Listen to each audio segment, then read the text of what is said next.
My name is Ryan Sprague.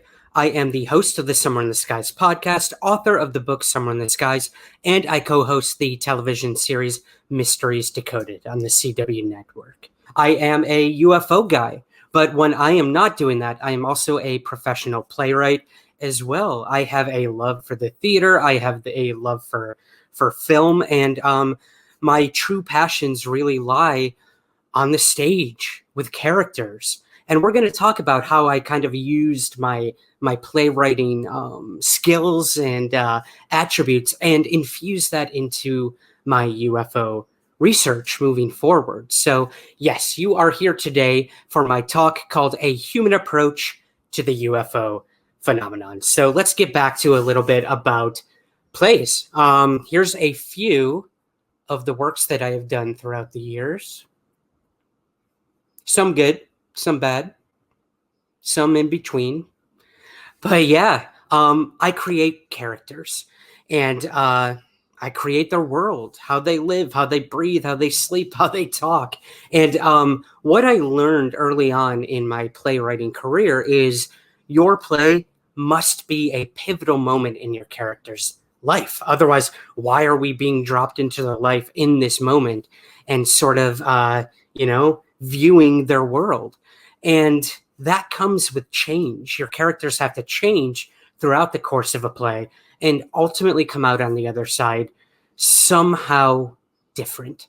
And for a lot of UFO witnesses and people who have experienced close encounters and everything in between, that is a very important part of their life. And ultimately, it does change them in many different ways. And possibly that could tell us something about these phenomena and what we might be dealing with. So I'm going to sort of go through that with you today in some very special and unique ways. And you're going to hear the voices of many different UFO experiencers out there. But speaking of UFO experiencers, my origin story, how I kind of got involved in all of this, I had my own UFO sighting. So this was back in 1995.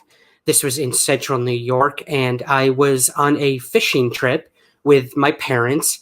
You know, we take these little summer jaunts up to the St. Lawrence River, which is actually borders Canada. So you've got New York, St. Lawrence River, and Canada right on the other side. And we used to go to this motel up in central New York, and I would fish for hours and hours. I love just kind of putting my headphones in and listening to my Discman. This is back in the mid-90s. So I was listening to Green Day specifically at the time when this event happened. I remember that very vividly. And this is what I saw. Let me make this a little bigger for you. So I was reeling my line in. It was getting dark. I was done for the night fishing. I saw 3 white lights in the water. So I bend down and I thought something was in the water until I realized it was a reflection. So naturally I look up and it's kind of what I saw. I had this artist rendition made of this. 3 white lights, sort of weird red light in the center of this equilateral triangle formation. I did not see a structure, machinery. So I don't know if this is an actual solid craft or not. But I did not see anything behind it, stars, the moon, nothing like that. And I didn't know what I was looking at. I flung my headphones off and I couldn't hear anything. Whatever this thing was above me, it was completely silent. And I start yelling for my dad to come out and see this with me. And he did. He eventually came out and he saw this, whatever it was, formation of lights hover silently over the water. And we both watched as it disappeared over the horizon and towards Canada. And I just remember looking at my dad and searching for an answer in his eyes and in his face and anything. And he just couldn't. He didn't know what it was we were looking at. And it terrified me. I had nightmares about that formation of lights for many years to come. And that kind of led me on an obsession. And I started going to the library and taking out books on UFOs and trying to learn something about what I may possibly have seen. And it definitely changed my life in that moment on that dock in 1995. So yeah, this is pretty interesting. When I was 13 years old, not even a year later after my sighting, is when I conducted my first ever interview with another UFO witness. And this came in the form of a Vietnam veteran who had worked on a command and communications vessel for the Navy. And yeah, he had a very dramatic UFO sighting over the Pacific Ocean with four other officers. And this is kind of reminiscent of what they saw, these seven orbs, orange in color, floating over the water in a boomerang formation. It ascended into the clouds and eventually disappeared. And here I was, 13 years old, on the phone with this guy. We talked for about 3 hours, and maybe like 20 minutes was about the UFO sighting. But I got to learn all about his life and his career and everything in between. And it was just an incredible experience for me.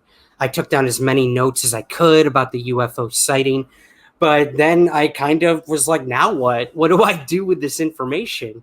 I didn't know there were organizations you could turn to give these reports. I didn't know you could contact law enforcement and tell them what happened, and they might even go scope things out. But I did know of one place, one person, and one institution that I could turn in this information to, and that was Miss McCrone, my seventh grade English teacher. And yeah, we had to write a paper about something that we found of interest. So naturally, mine was UFOs at the time. I was obsessed with them. So I turned this paper in, and I got, I don't know, an A plus, 100%, whatever you want to call it. She loved it, and I had to read some of it to the class, and they loved it as well. So my interest in interviewing witnesses did not begin and end with this Vietnam veteran. I continued to interview people in all walks of life from all over the world about their UFO sightings and taking down as much information as I could, time, date, size of the craft, where it happened. But there was something I noticed as well when I was writing down all these notes. I was jotting little things into the margin on the paper, and it was about how these people felt. I wanted to know what it made them feel, how it affected them. Did they believe in UFOs prior to seeing these things, or did it change their beliefs after? And that's what I decided I wanted to do in the UFO world, is talk to people and listen and hear their stories and get those stories out there when, frankly, no one else would really listen. And that ultimately led to a couple projects of mine. The first being my book, Somewhere in the Skies, A Human Approach to the UFO Phenomenon, where I interviewed people just like this all over the world about their UFO sightings and close encounters and everything like that. And that's kind of what shaped my ufology, was the people experiencing it. So what we're going to do now is I'm going to introduce you to some of those individuals that I had in the book and who I have met throughout the years as well, and how these events affected them. What is the impact that these events have on people? And again, going back to my playwriting, how did it change them? And why was it so important in their lives? So we are first going to hear from Kevin Burns. Kevin was in the 3-74th Ranger Battalion and the 1-29th Infantry, headquartered in Fort Benning, Georgia. So this guy was in, the military. He was a trained observer. He was supposed to know what he saw in the skies and be able to explain it as humanly fast as possible. But there was an event that happened to Kevin. This happened in 1997 in Panama City, Florida, that completely threw all of his training out the door and truly left him wondering. So I will sort of set up the story for each of these individuals for you guys and summarize them. So yeah, 1997, Kevin's mom was staying with him at the time, and they had a nice dinner. They watched a little bit of TV. His mom went to bed, and he passed out on the couch. He awoke that night to the sound of harsh static on his TV. So he thought, maybe the cable went out, something like that. He ended up going outside to try to fix the cable or the electricity, whatever he had to do, goes to the fuse box, and he sees a reflection on the fuse box of something, this really bright green color. So he turns around, and basically, I'm going to read exactly what he saw here. He saw this huge spherical light or object burning green. I'm going to show you actually what Kevin saw according to his witness testimony to me. So yeah, this was it. He told me, quote, "It was a perfect green orb about the size of the moon. On the very front, it was white hot, like it was pushing against the atmosphere. There were these gas-like tails floating behind it. It was almost translucent. It looked like some sort of force field." He remembered this being very beautiful. It was pulsating, burning bright, but it was stationary, which he found really interesting. If this was some sort of comet or meteor, the fact that it had some sort of tail, you would think that it would move across the horizon or end up crashing at one point, but it didn't. It just hovered there until it started getting bigger and bigger. So then he thought maybe this was some sort of meteor or possibly even an aircraft coming in for an emergency landing. Now, Kevin lived right off of the beach, and maybe they were coming in for a landing on the beach. He wasn't quite sure. But he didn't know what this thing was. He didn't want to be the only one to see it. So he runs inside, wakes his mom up, and she's all groggy and wondering what the heck's going on. And he drags her outside and he says, "Do you see this? Do you see this?" And all she said was, "Jesus. Yes, I see this." And they both watched as the thing got bigger and bigger and just hovered directly above them. And yeah, that was kind of it. They watched as this thing just hovered there and kept pulsating. And then finally, a huge bright light just exploded. The thing shot up into the air and disappeared out of sight. And they were kind of left there dumbfounded. Somehow, they went back inside and went to bed that night after this event. But the next day, Kevin started phoning everyone he knew, from Navy offices close to him to the local FAA to law enforcement. Said, "Did anyone see something really weird last night in Panama City?" And they had nothing. So he was kind of left thinking, man, what do I do? Like, nobody else saw this. People are going to think me and my mom are crazy, but this happened. This actually happened. So, there's one way that I could kind of convey all this stuff to you guys about how Kevin felt and what he experienced. And I talk about that in the book. But what I wanted to do tonight with you guys is, for each of these individuals, introduce you to them, put a face to these stories, and have them directly tell you what they experienced. So right now we're going to take a look at a video that Kevin sent us to watch and hear about his experience. So take a look. I guess the biggest way the experience changed my life was it definitely made me question everything around me, my existence, why I'm here, why all of us are here. It just made me look into things like a lot deeply, ask more questions, ask more questions of our government. That's pretty much like the main thing, is it definitely sent me down the proverbial rabbit hole, and almost to the points of obsession at sometimes, trying to find out exactly what happened to me, because it was an incredible event. But yeah, the biggest thing was, it made me question, and basically, I guess what people call like a red pill, woke me up that, hey, it's a really good possibility that they are out there. How would I advise somebody to come forward to tell their story about their experience or about their UFO sighting? I would advise them to do it immediately, like right now, if they could, because in this day and age, check this out. Whenever I had my sighting back in '97, people that experienced UFOs or talked about UFOs in public lost their jobs, lost their pilot's license, lost friends, lost family. It was not a good thing, like, to come out back then. You were a bad light was cast on you.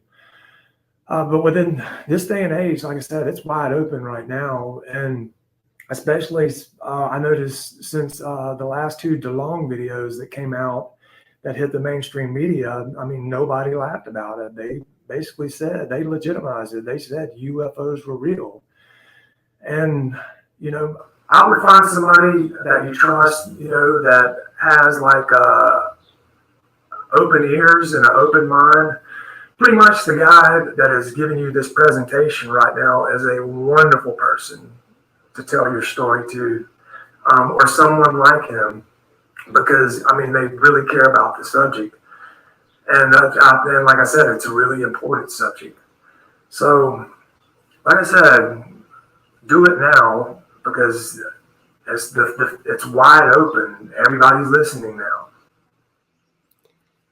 Yeah, I would say that we live in a world now where everyone seems to be listening when it comes to UFOs in the mainstream, which is something we'll touch on a little bit later. But yeah, clearly this affected Kevin's life in many different ways. He had this last thing to say to me, quote, "I know what I saw, and it was definitely advanced technology, whether it be military or extraterrestrial, I can't say, but it changed my life forever." So, while Kevin remembered everything that had happened to him that night, some witnesses don't seem to have that luxury. And that goes for the next person we're going to hear from, and that is Scott Santa. Okay, so Scott Santa is a retired radioman first class for the Coast Guard. He is a retired Postal Service worker and a former MUFON field investigator. So this guy, he has experience in terms of analyzing things and, sort of making sense of them. But this event made absolutely no sense to him, as you're soon going to find out. So this happened in the summer of 1974 in Cuyahoga Falls, Ohio. Scott was at a drive-in movie theater with a friend. They wanted to go that night and have a couple beers, watch a movie, and just relax. So they get to the drive-in, totally packed, sold out performance of whatever movie this was. Scott was not quite sure what the movie was, but we're still trying to figure that out. That's the true mystery, what they were watching that day. But so they're sitting there, and parking lot's full. Everyone's just waiting for the movie to start. And all of a sudden, all of the lights in the entire drive-in movie theater just shut off. So it was like pitch black there. And everyone was kind of like, what's going on? What's going on? And suddenly, above the movie screen is a huge craft. And I'm going to show you that craft right now. So yes, this is what they saw. The air was very heavy, and I could see and actually feel it shimmering, Scott told me. And they watched as this chevron-shaped, slick black craft hovered over the theater, over the movie screen, went over the parking lot, and from tip to tip, Scott says, this craft covered the entire parking lot. And they just watched it silently go over the parking lot into a field and disappear. And you would assume that everyone would talk about what had just happened. Maybe they would freak out about it or leave, but no one's cars would start. So again, lights going out, cars won't start. We have this like quintessential Close Encounters of the Third Kind sort of thing going on. So this amazing thing happens. The craft disappears out of sight. And what does Scott do? He gets out of the car, goes and waits in line at the restroom. Nobody's talking about what just happened in line. Gets some popcorn after that, gets back into the car, and then the movie starts. And him and his friend don't talk about what just happened. Nobody is.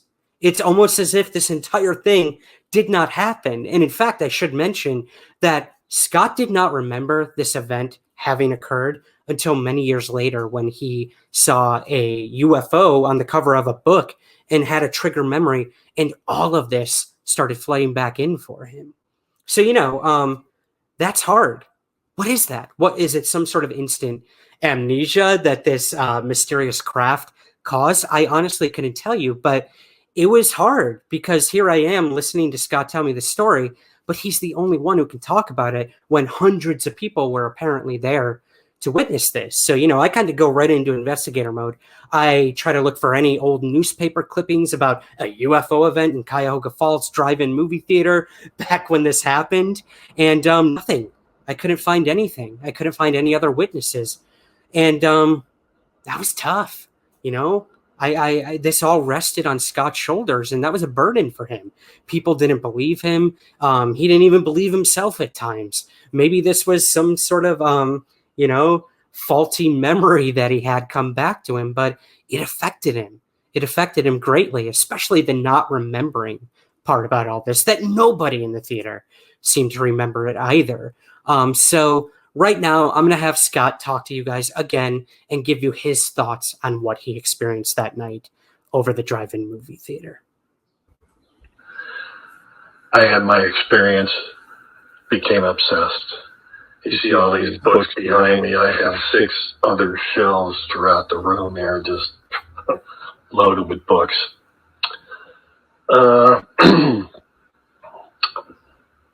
The oddest thing that happened to me, of course, not only seeing this huge object, but was the feeling that is really hard to put into words, of what I have since learned was called the Oz effect when it was over top of the field where we were. And the second part that was really tough in retrospect was how utterly cut off everybody was after the object disappeared. It was as if we were turned off and you people go back and be normal and do what you were doing. Okay? And so it was kind of like a black hole after that for me. I don't remember quite leaving. Obviously took my friend, went home, dropped him off. I have no recollection of that. And so it's really foggy for maybe a year or two after that. And what sparked my interest in it, or not interest, but what made it come out again, was my running into the Rappelt book on UFOs. And as soon as I saw that book in a bookstore, the gates opened, and I have been forever changed. I was never in fear. I was more in awe during the experience. And I've wondered often what it was. If Ryan asked me to say what I thought it might have been, I still couldn't tell you. It was so big, so slow, so dark,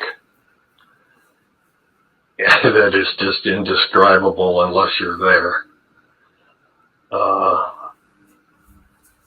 And I watched it too. I watched it until it disappeared over the horizon. So I had it in sight for a good 15 minutes, at least. At least that's what I think.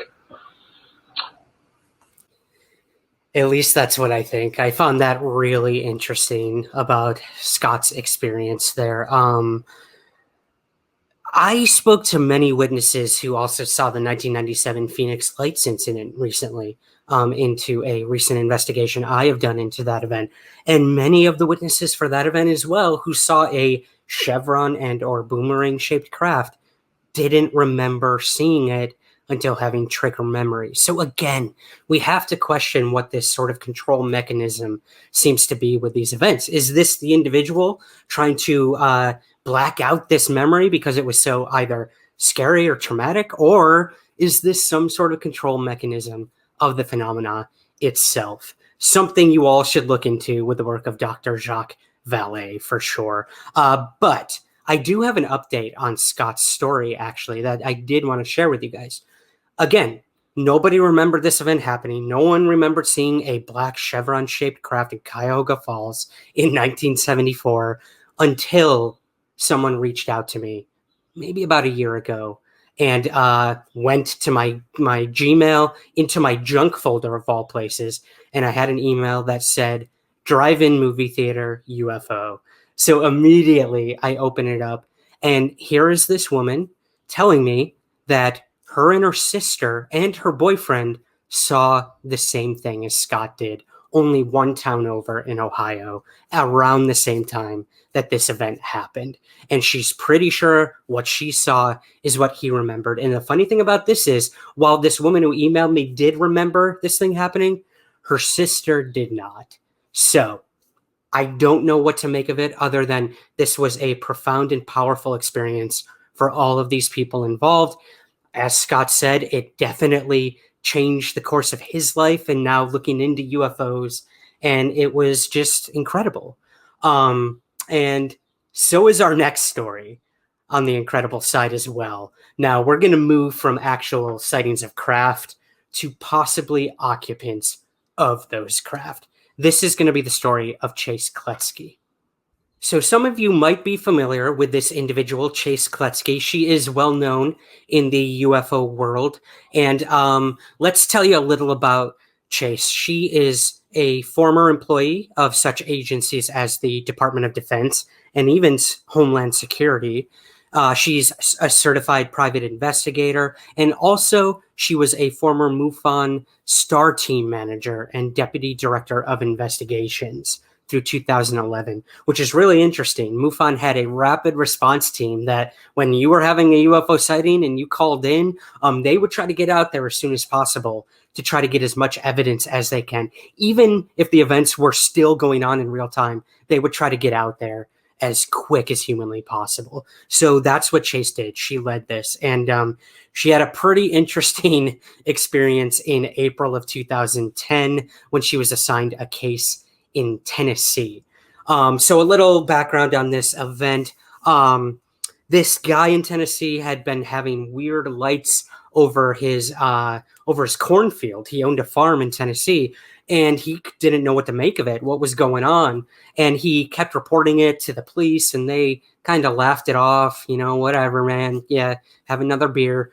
And eventually it just got worse and worse. Like, these lights kept showing up. And then he started seeing other things like, flying saucers and triangles. And it seemed like this guy was experiencing every type of UFO you could think of. And he didn't know where to turn or what to do. So he ended up finally getting in touch with MUFON, and Chase was the one to get the call to race out there with her investigative partner and investigate this case as it was going on. She remembers being on the phone with a guy, and he said, "It's happening. It's happening right now. Can you please try to get out here?" So immediately, Chase packs her bags and she gets out there as fast as possible. There are no pleasantries. Her and her investigative partner just hop in the dude's truck and they race out to the cornfield where these lights were.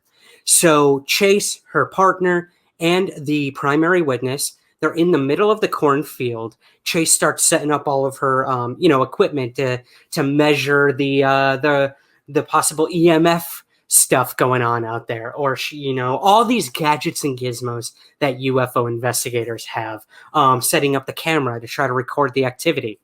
All of the batteries drained in all of their cameras at the time.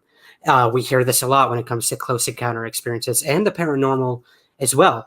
So anyways, they're setting everything up and nothing's working, and they watch these lights go over the field, come in, come out, and then they see the triangle. Chase and the other witness and the primary witness watched as a solid triangular craft came over them and then disappeared out of sight. And Chase remembers in that moment just feeling sheer terror. She'd seen things like this before. She'd investigated flying triangle UFO cases, but it seemed as though, and she will tell you this in a little bit, that something was not right about this entire event. Something seemed almost staged or planned, and almost as if her emotions were being controlled in that moment.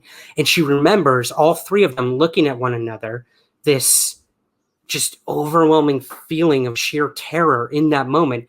And they all start to just bolt out of the cornfield. They left all of their equipment there and everything, and they're just running through the corn. And Chase remembers being behind the primary witness as he's trying to hurriedly guide them out of there. And all of a sudden, boom, she just smacks in the back of the primary witness, falls to the ground, gathers herself, and all she does is hear the witness say, "What the F was that?" And Chase looks over his shoulder, and I'm going to show you exactly what they saw. So this is what they saw in the cornfield. A being about 3 feet tall, large head, black eyes, and it was staring at them. Now, Chase told me that she only saw this for a brief moment, and then out of nowhere, and for no apparent reason, Chase and the other people just immediately dart for the truck, get in, and speed out of the cornfield as fast as they can. Now, they get back to the witnesses' home and assure one another that what they'd seen was real, that they'd all actually seen this being in the cornfield. They'd seen the triangle, everything. And it was a lot, you know? It was a lot. Chase went there just to investigate simple UFO sighting and ended up seeing a gray being in the middle of a cornfield. She felt like this was just too good to be true, really. That was kind of it. Chase wrestled for, years after this event took place with what had went on, what it had kind of done to her as a objective investigator. When you become a part of the actual investigation and you can't come up with an explanation for what you saw. And it changed her as a person and as a investigator. And it hit her really hard. So I'm going to let her tell you how it made her feel and kind of the impact it had on her life after that. Honestly, at that point when we were running, I wasn't thinking of anything. I don't remember thinking anything. It was a little later. I remember realizing how fast I was running, and I couldn't believe how fast. It was incredibly fast. The problem is I don't know if I was thinking of that during the event or that came after. I just, that whole area from the minute I felt like someone was watching us until sometime before we pulled into the witness's driveway, this went away. I don't know when. Absolutely, I still go through it 1,000 times a year, 1,000 times. The other thing that really stays with me is why it was there. Was that being the reason we were controlled out of that cornfield? We weren't supposed to be there. That much I know. But was it the being? Was it the triangle? What was he doing there? Was he trying to warn us? Was he responsible for the terror? All these questions, again, are raised by that experience. And there's a part of me that can handle any of it. I can handle any of it except one scenario. And as an investigator, I've continued to, just learn and dive in. And the more witnesses you have, the more information we get, because we all know that nuts and bolts are awesome, but they're nothing without a witness statement. They're nothing without our experiencers and contactees. So I just learned this stuff, and as I'm taking all this in and applying it to my experience, I realize, oh my gosh, one aspect is there's a claim that these entities, these beings, can transfer their feelings, can transfer their thoughts to you. And all of a sudden it hit me one day, not immediately, this was quite a while after, oh my gosh, what if we were feeling what he was feeling in that cornfield and we left him?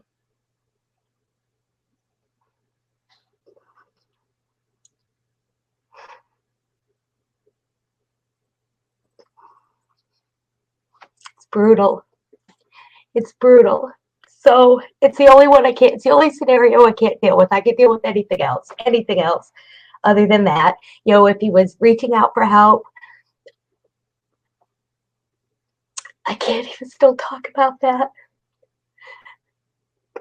But the other,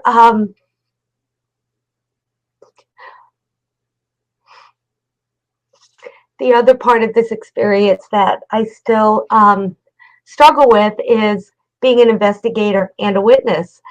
Every time this event comes up again, I immediately jump into investigator mode. I'm not sure I've processed any of this as an individual. I literally still think about physical evidence and, what was going on. Although for 3 weeks after that event, we had no less than 8 other investigators on site taking testimony from all of us individually. A lot of work was being done, and I still go in investigator mode. I'm still thinking of what did we miss? Is there still a question? But I can tell you I have not processed this personally. I kind of don't allow myself to, and every once in a while, it's when I'm talking to people, the hundreds of people that have shared their story, that they know exactly what that terror feels like, or they know exactly, some of the things happen to them, that they relate in my experience. It's just remarkable. It is just remarkable. And I find it only in those times when we're sharing that I start processing and I get a little more clue, much like entities can make you feel how they do. It's about the sharing, and it's so important. And I honestly, I don't know what to say to a video like that. I commend Chase for coming forward with such an extraordinary story that obviously begs extraordinary evidence, but knowing Chase and knowing the diligence she does with her investigations, I have no doubt something truly incredible happened in that cornfield that night. And I am wishing her all the luck with trying to find any answers to any of that event. And the same could be said about our next case. Now, we're not talking about one being in a cornfield and a couple witnesses. We're moving up. We are escalating to a few beings and over 60 different witnesses, and most of them children. This is the incident that happened in Ruwa, Zimbabwe. This is Selma Sadiq. Selma lives in Seattle, Washington. She works for the WYCA, which is a prominent organization on the West Coast that specializes in social justice, human rights, eliminating racism, and empowering women. She has lived and attended school and has worked on 3 different continents. So clearly a very accomplished individual, but she was also part of one of the most famous and most, I would say, well-documented UFO encounters of all time. And this one, buckle up, get ready. So this event happened on September 14th, 1994 at the Aerial School just outside Ruwa, Zimbabwe, where 62 students were on the playground during recess. The teachers were in a meeting at the time. The kids were outside with one adult chaperone. And this is what happened according to the children. While the teachers were in the meeting and the children were outside, some of them noticed a very bright flash of light in the distance. Selma was one of those children. That's her as a child that you see there. And after several flashes of light, 3 silver objects were observed. After another flash, one of these objects seemed to land in a wooded area adjacent to the playground. At this point, all the children gradually began to take notice and headed closer to the wooded area. And that's when they observed a craft that was saucer-shaped, silver, and had lights. They also described beings that were in front and on top of the craft. So I'm going to go ahead and show you actual sketches that a bunch of the children did after this event. Take a look. So yes, these are various sketches that the children did after the event. And Selma witnessed all of this. She remembered distinctly staring right into the eyes of one of these beings and feeling somewhat calm. Another interesting aspect she mentioned to me was that half the schoolyard of children were experiencing all of this, while the other half, separated by only a little fence, didn't experience any of it. Like, this didn't even happen to them in any way, shape, or form, which kind of leads us back to stuff that Scott experienced and Chase experienced, some kind of control over our perception of what we're experiencing, seeing, feeling, everything. It's astounding. But I digress. Back to Selma. They describe these beings as having large oval-shaped eyes, and with one of the figures standing on the side of the ship, and the other was said to be running up and down on top of this silver craft. And once the being on the top became aware of the children's presence, they both quickly re-entered into this object, both of these beings, and it shot up into the air and disappeared. So, naturally, the children, they all run back into school screaming. They tell their teachers about what just happened. And eventually, they get all the kids to calm down, and they attempted somehow, some way to go on with the day after that. I don't know how they could have done that. But word obviously started to spread around the school and then the community and everything in between. And the children told their parents what happened, and soon reporters just started to swarm to Ruwa, Zimbabwe, more particularly to the Ariel school, to interview these children. And as these reporters were doing this, they were being less than respectful. I'll put it that way. They were mocking the children. They were saying that they were making this all up. It was some sort of mass hysteria or a prank that the kids were playing on the adults, or possibly the adults were playing a prank on the kids. But clearly something extraordinary happened that day to these children. And like I said, these were vulnerable kids who just told the truth about what they saw, what they experienced. For some, it was very traumatic. For others, it was confusing. For some, it was exciting. But a lot of the adults did not believe the kids about what they'd seen. But there was one individual who did believe them, and he was a Harvard psychiatrist. So let's talk about him right now. All right, so that face probably looks familiar to some of you, but if it doesn't, let's go through this man's track record. This is Harvard psychiatrist Dr. John Mack. He is a Pulitzer Prize-winning biographer, a best-selling author, and one of the leading researchers at the time writing about alien encounters and alien abductions.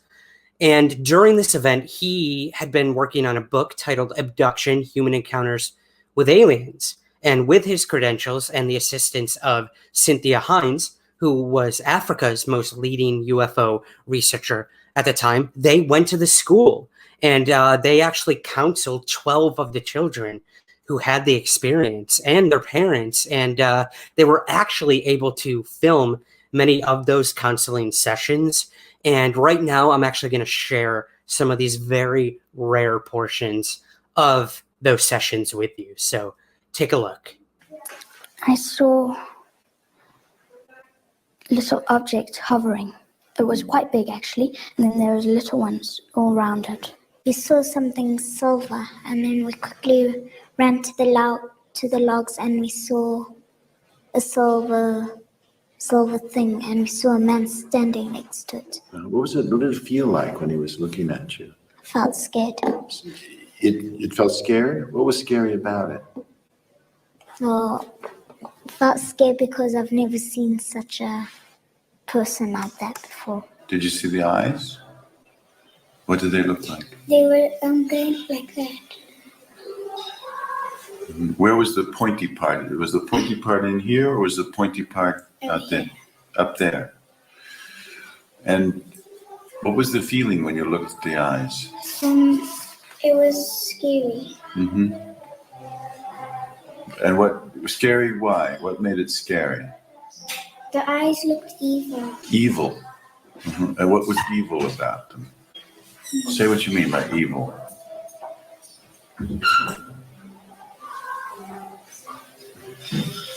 It looked evil because it was just staring at me. With what? Staring at you as if what? As if to do what?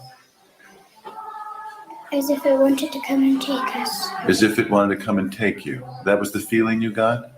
That it wanted you to go with it? Did you feel like you wanted to go with it? No. Did you feel, what was the effect on you when you felt it wanted to have you go with it? I just walked away and I started crying. One was running in the trees, and the other one was running across the ship because there were also trees here. The eyes were like more pointed as they came in toward the center of the head, is that? No, more circular, and this was all black in here. All black. Now you've made pupils. Did they actually have pupils or Like black? white. What? The pupils were white like that. You saw white in the center? Yes, like that. Was he near the silver object, or was he far No, from? on top. On top of the silver object. Okay. And did you look at him? Yes. Did he look at you? Yes, then he gave me the creeps, then I stopped looking Gave you at the him. creeps. Actually, in your drawing, you showed him standing up, didn't you? Yes, I had to draw him standing up, was I couldn't draw him sitting. Yeah, so I mean, it's pretty obvious that this had a lasting impact on these kids throughout the years. Some of them became deeply troubled by the events. I heard stories that some of them became deeply depressed, became alcoholics, thought they were crazy, where others kind of infused it into their lives and used it as a sense of wonder and awe that, you know, they life was more than they ever thought it could be. And I knew that that was the case for Selma. And she did do a interview with podcast host Martin Willis, who actually gave me permission to share a little bit of that interview with you guys now. So we're going to hear in her own words about what she felt when this happened and what she took away from the entire experience. So here's Selma Siddiq in her own words. I felt like this thing knew me, knew some things about me, knew some things about a lot of things, if that makes sense. And I think I told that to my mom one time when she asked me, like, what do you think the point of this was? And I said, I don't know. I think I'm supposed to know some. I think that these things came because they know a lot of things about the earth and they're trying to tell us some things. They know some things, but I don't know what those things are. And at 11, I remember her looking at me like, okay, that's quite existential. But I mean, I didn't know what that was. I had no idea. And I think that that's something I'm still discovering. I don't believe I have any one answer. It's something that unravels with each day, with each year. The more that I talk about it, the more clarity I think I'm continuing to learn how it's shaping my life. That's a constant learning curve and will be. But I think that it definitely opened up my mind to the fact that there was more than just us out there, because whatever I had seen was not of this place. It was nothing that I could connect my 11-year-old mind to. So it definitely opened up my mind in that sense, that I just became, I think I became very open-minded because I never doubted what I saw. I may not have understood it, but I never doubted it. And I knew that there was a reason that I had seen what I had seen. And so I definitely, I mean, how close-minded can you be at 11? But it forced me, I think it's definitely shaped a lot of things that happen. I always try and keep an open mind about it. And I know that anything is possible. And there's definitely more than just us out there.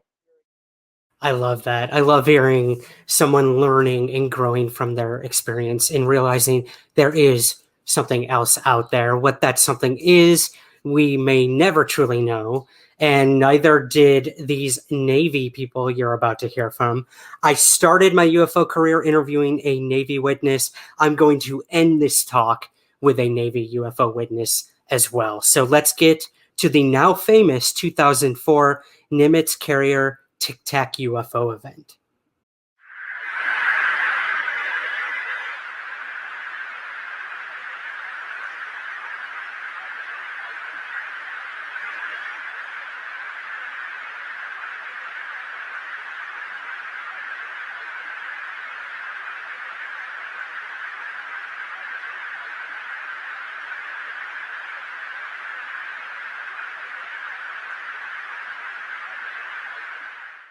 So a lot of you are probably familiar with that video that I just showed you. It is one of 3 officially released videos from the U.S. Navy and the Department of Defense of pilots encountering UFOs. And this is the Tic Tac UFO event. So a little backstory on this one. November 14th, 2004. This involved it's kind of a somewhat complicated event because there were so many different people involved from different vantage points and everything. But this is actually a good thing because it gives us a bigger picture of the event. And it also is challenging because there are so many dots to connect with it. But that's UFO research for you. So yeah, you're actually going to meet one of those witnesses very soon. But the story originally broke in the New York Times, as you're probably familiar with at this point, with Commander David Fravor, the gentleman you see here. He was a Top Gun fighter pilot who was on a routine training exercise over the Pacific. And in the middle of the exercise, he was instructed to intercept a strange object by his superiors at the USS Princeton and accompanying the carriers of Fravor's USS Nimitz carrier. And as Fravor began to head towards the direction of the object, he noticed a strange churning of water below, as if something was under the water. A few moments later, Fravor noticed an object floating above the water, about 50 feet above, and he would state that it was about 40 feet in length, it had no wings and no rotors. He described it simply as tic-tac shaped, this object you see right there. He then said the craft descended and came right at his plane, quote, saying, all of a sudden it kind of turns rapidly, accelerates beyond anything I've seen, crosses my nose, and then it's gone. He would later tell the press, I have never seen anything in my life, in my history of flying, that has performances or acceleration like this. I can tell you, I think it was not of this world. So this is pretty big words from a Top Gun pilot. And Fravor eventually lands his plane to report what happened. And another pilot goes up, finds the object, and films it. And that's the video that you guys saw there. So another interesting aspect to all of this were the people involved with the incident on the carriers. And the person who sent Fravor up for that intercept was a gentleman, Kevin Day. And he was the first individual to track this tic-tac on radar. So let's learn a little bit more about Kevin Day. So Kevin Day was the air intercept controller and senior radar operator on the USS Princeton, and he had over 20 years of strike group air defense, including wartime operations. He graduated from Top Gun school and literally was one of the most elite naval officers out there. And for over a week, Kevin had been picking up strange objects on radar. And by the time this intercept had occurred, he'd stated that his radar screens had showed at least 100 objects. We see one tic-tac in that video. He told me that it was literally raining UFOs there. Yeah, pretty crazy. And, you know, again, the taboo of reporting UFOs in the military, he didn't really talk about it at first until this thing came into a training exercise space and could have been extremely dangerous to their pilots. So that's when he sent the intercept for Fravor to go investigate this thing. According to Day, the objects appeared at an altitude greater than 80,000 feet, far higher than commercial or military jets typically fly. And let's move to this next slide here for you guys. There we go. Initially, the Princeton's radar team didn't believe what they were seeing, chalking it up to anomalies. But, you know, they shut down the radar just to make sure, turned it back on. And not only were the objects still on radar, but they were getting closer. And there was more and more of them. So, yeah, this is pretty nuts. Kevin was chomping at the bit to send the intercept because he wanted to figure out what this stuff actually was. And no manned aircraft could do something like that. So it was pretty crazy. Now, I had the opportunity to actually interview Kevin Day, the chief radar operator, on my television show, Mysteries Decoded. So I'm going to share a little scene with you here about what Kevin experienced and, yeah, what it meant to him. As you were seeing this all play out, what was going through your mind? Did you have any idea what this object could have been? we'd been watching these contacts for several days by then, and Commander Smith gave me permission to intercept it because I was concerned about safety of flight. In the back of my mind, I was already thinking these were, I didn't know another word at the time, UFOs. Was that term ever mentioned during any of the communication? Never. So I was really happy when he said, go ahead and intercept it. So in that moment, what were you seeing? Could you describe that for us? On my display on the radar, I've got 6 contacts off the coast of Catalina Island at 28,000 feet, going 100 knots, very, very, very slow at that altitude. And in your 18 years of sea time, you had never seen anything that fit this profile? Nothing even close to it. And I said, hey, let's go take a look at that thing. He's like, heck yeah, Senior Chief, let's do it. As soon as Fast Eagle got to that position, that object he was intercepting dropped out of the sky. It went from 28,000 feet down to the surface of the ocean. We found out the next day in 0.78 seconds. Not only that, there was no sonic booms. There should have been multiple sonic boom, boom, boom, boom, boom, boom, all the way down. The Fast Eagle flight goes down to the surface of the water. As soon as he got down close to this object, whatever it was, popped straight back up into the sky to 28,000 feet, went back to 100 knots, as if nothing interesting had just happened. Well, it sounds like it was almost reacting to what the pilots did. It was definitely reacting to us. It was definitely aware of us. Is there any other sort of aerial vehicle that you are aware of that could have acted in this way? No. I don't think there's anyone on the planet that knows what those things were. It was the most humbling day of my life. So yeah, this event clearly affected Kevin Day in many different ways. He had this to share with me. I asked him how it affected him, and he told me, quote, I was profoundly affected by the Tic Tac encounter, and to a degree I would have never believed possible by simply experiencing something anomalous. He also said that believe the world will generally accept the existence of UFOs within the coming years. He believes that they will. However, the question of what UFOs represent will take longer to answer. To some, they will be aliens. To others, demons. To others, extra-dimensional beings. And to others, UFOs are our own secret technology. I don't know what they are, but I sure know what they weren't. They weren't ours. Take that for what you will. Yeah, pretty powerful words from Kevin Day. That's kind of, I guess, how I want to leave this presentation with you today. Meaning, so in doing all of my research, from hearing from the people you did hear from today, and all throughout my book, these were kind of the words and lines that really stuck out to me. Awe and wonder, insignificant, vulnerable, exposed, awe, terror, anxiety, natural part of life in the universe, mind blown, trying to make sense of the world and find meaning, and last but not least, vindication. And I think this is really, really important to remember that if you've ever had one of these experiences and been laughed off, or someone thought you were crazy, or you misidentified something, just know that there are people out there who are willing to listen to you and who now feel vindicated because of the acknowledgement of this topic of UFOs. Like I said earlier, it is being acknowledged officially by the US government right now that UFOs exist. That is more than we've had in, I don't know, the last 70 years probably. And we have to run with that.